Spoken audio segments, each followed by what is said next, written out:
So if you're counting on the physical evidence before you cheer up, then you have a sort of gap, don't you? Physical friends will say, well, Abraham, if I could be over there, I would feel so much better. And we say, we know, but you've got to feel better before you can get over there. And they say, well, can't I just be the one exception in all of the universe? Can't you just make it better? Can't you change the circumstance so that I can feel better? And we say, it's an inside job. You've got to find a way to shift your vibration. And then whatever it is you've been asking for can flow easily into your experience. So now, here's the most important part of all of this, and really a sort of leading edge place for many of you. For most of you are not aware of this, and as you hear it and think about it and play with it over the next few days, so many things are going to fall into place for you. So many things that you have been holding yourself apart from for no good reason will begin to flow into your experience. In fact, an avalanche of stuff you've been wanting is lined up right outside your door. And when you open the door a crack, all kinds of things will begin flowing in. We were visiting with a woman recently who was experiencing, even in the moment that we were talking with her, very much pain in her hips. She has arthritis. And she said the pain was nearly constant. It varied in degree, but it was severe. And we said to her, you know, there are two journeys that you are living concurrently at all times. There's the journey that is already manifested that you're observing and talking about. In other words, there's the stuff that is manifested that you call reality. We call it reality. But you call it reality. It's more important to you than it is to us because we know how temporary it is. We know how changeable it is. We know that it's only the platform from which you launch more rockets of desire. And we know that your now reality is the time in which you adjust your vibration in order to open the door more than a crack to allow more of what you are wanting in. So we don't want to give reality as much attention as you do. We want to call it reality. Temporary reality. So we said to this woman, you have two journeys that are running concurrently. You've got the reality or your awareness of what has manifested. But then you have this emotional reality. You have this vibrational reality. You have an opportunity on your emotional journey to adjust your vibration. You can't do much about the reality that is manifested. Some of you say, Abraham, I've jumped out of an airplane. I'm at 40,000 feet. I have no parachute. What should I do? And we say, hold on, it will be over soon. Because sometimes if you wait until the very last minute to begin adjusting your vibration, there is a momentum factor involved that you sort of have to live out. But we're wanting to talk to you pre-manifestation. We're wanting to talk to you about what you're doing with your vibration now. And so we want to call your attention to this emotional journey that you're always upon. So as we were talking to our friend with arthritic hips in great pain, we said, you could be a person who has arthritis in your hips and pain who is fearful, or you could be a woman who has arthritis in her hips and pain and hopeful. And the vibrational difference between being fearful and hopeful is a huge vibrational difference. Now, as any moment in time is not, it's not a big enough vibrational difference to give you instant manifestation. Nothing is. And friends, trust us on this. You're glad that you don't have instant manifestation. This buffer of time is really your friend. It's your opportunity to observe and to ponder and to visualize and to remember. It's your opportunity to take an emotional journey that might be different from what you're actually observing. Do you know that the majority of the vibration that the majority of people offer is offered in response to what they are observing? When you have the ability to imagine, you have the ability to remember, you have so many options other than looking at what is. And this is the part that we really want you to hear today. Even if you're standing in the midst of a reality, you have the ability to look at it in a way that makes you feel fear or to look at it in a way that makes you feel hope. And so that's why we are referring to the emotional journey. It's the emotional journey up the emotional meter. And when you understand that the way you feel is the key to this, now you're on your way. Thinking your way through it is harder because do you know how magnetic thoughts are? So if something's been happening and you've been observing it and you've been talking about it, you've activated that vibration within you. We want you to make friends with your vibration wherever it is. In other words, we want you to understand the vibrational nature of whatever it is that you've been thinking about and understand that it is illogical, it cannot be done, it defies the laws of physics for you to be offering a vibration of despair and all of a sudden jump over to a vibration of appreciation. Those vibrational frequencies are too far apart. The frequencies have to match up. And so when you've been focusing upon something that is causing you to feel the emotion that is evidence of the vibration of despair or fear, you don't have access to those thoughts that feel like appreciation, not in that moment. Joseph Campbell gave you some wonderful words. He said, follow your bliss. And we have never heard words spoken that are more accurate to what we know about your guidance system and who you are and what you deserve and what you're worthy of. And if you could do it, would lead you to the fulfillment of your reason for being here and for a joyful life every day, all day. Following your bliss, that is very good advice. But when you are in despair, you cannot get a whiff of bliss because the vibrational frequencies are too far apart. And when someone suggests that you are wrong not to be reaching and finding bliss or appreciation or love when you are in your place of strong negative emotion, we want you to understand that it's not practical to make that kind of quantum leap jump. But it is practical for you to move from despair to anger. If you decide that nothing is more important than the way you feel, all of this gets very easy because trying to process the thoughts that you are thinking is a bit cumbersome. Because when you are thinking about what you're thinking, you've activated what you're thinking. And when you've activated what you're thinking, then other thoughts like that which you are thinking come into your mind.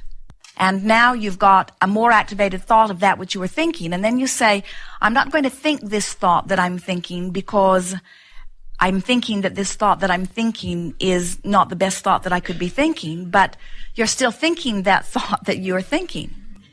Where if you are reaching for a feeling rather than for a thought, it's easier for you to move up the emotional scale.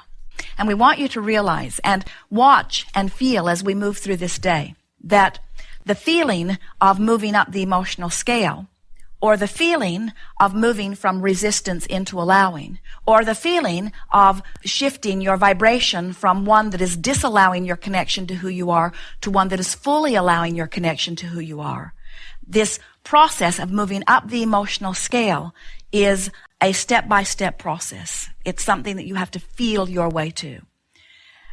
We are eager to talk with you about anything that is important to you. Nothing is off limits here. Thank you. I want to express my gratitude to you for the benefit you've been to me in the year that I've been listening to you. It's an amazing change has happened in my life. From feeling finally, after all this time, worthy of all the good things.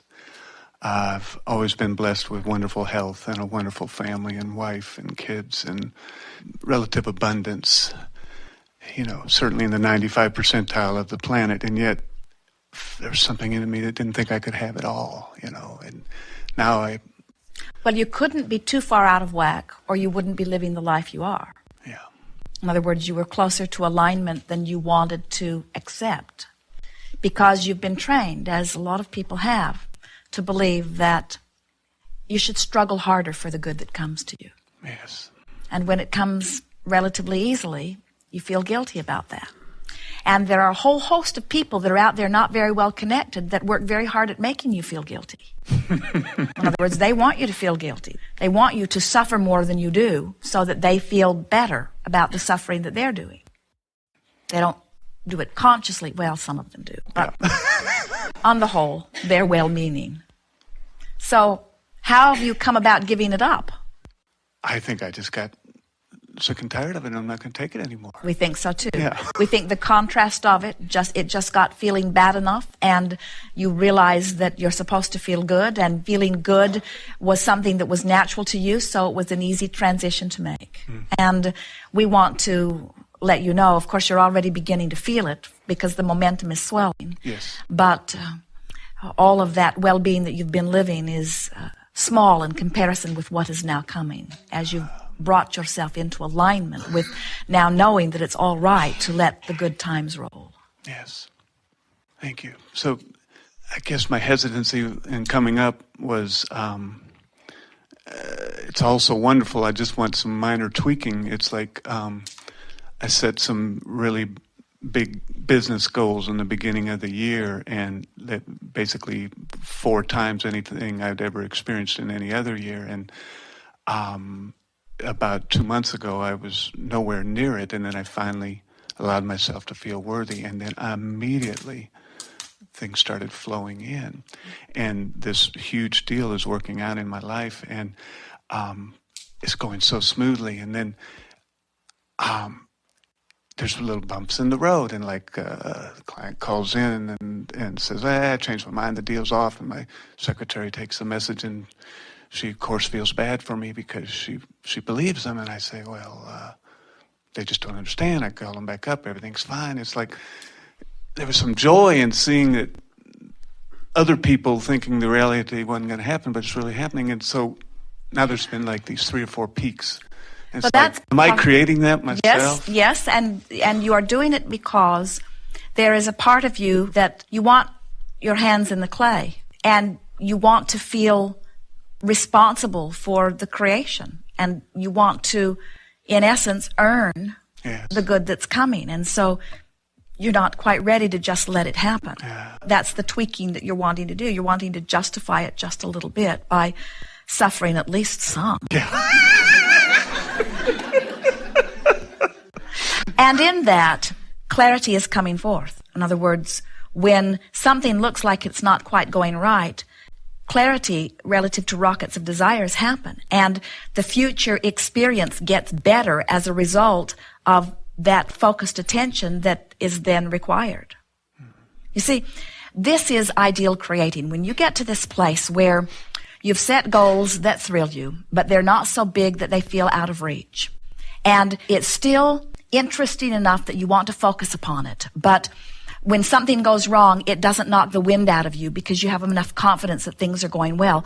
This is the ideal state of creating. Yes. And you have honed it into that position. We say you've got your hands on the steering wheel and your foot on the accelerator, and you get to decide where you go and how fast you go.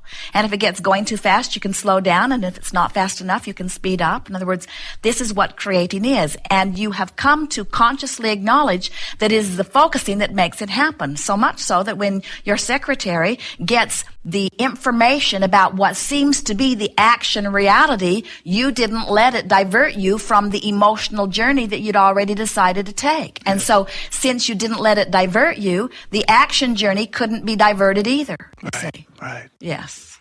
Thank you. So just keep feeling good, eh? Have I missed anything? Well, we can hear some questions within you. How good can it get? And we say, we have not seen the lid on that. Okay. How much fun can I have? How much money can I make? How many people can I influence for the better? In other words, we don't see any ending to all of this.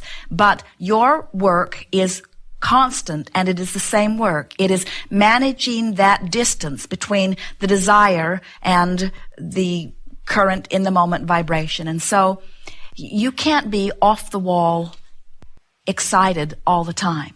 But think about your life vacillating between things that feel like, oh, that's fascinating, or oh, that's exciting, or oh, doesn't this feel good, or oh, don't you just love this, or oh, isn't that surprising, oh, isn't that interesting. In other words, there's lots of variety in emotions that will keep you perfectly happy up there in that stratosphere of positive creating. And we can feel that you're at the place, and many of you are, where your expectation of well-being is so well in place that you just can't experience anything other than that. Yeah.